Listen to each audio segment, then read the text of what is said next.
Pero pala mga boss, no? So magkakaroon pala tayo ng exclusive pa previous mga boss sa mga bibili ng SKH.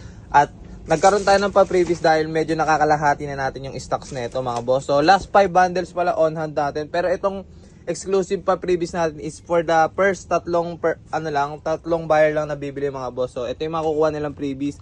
Itong double whistle higad natin with silver effect yan mga boss. So dalawang whistle yan sa unang sa uli. Tapos meron rin siyang whistle racket jumbo. And ito may crackling, tapos may bombshell effect, yan mga boss. At ito yan, so sa unang tatlo lang yan mga boss, hindi sa unang dalawa, unang isa lang, sa unang tatlo. So paunahan na lang yung mga boss. Pero yung mga bibili pa naman ng medyo mababa sa 100 pieces. Kasi ang bundle nito mga boss, 100 pieces. So sa 50 pieces pababa, magkakaroon pa rin yan ng freebies. Huwag kayong mag-alala kasi meron pa tayo ditong WB with Silvertail, Dragon Neck Thunder. Meron pa tayong whistle racket na binibenta rin mga boss. So ayun.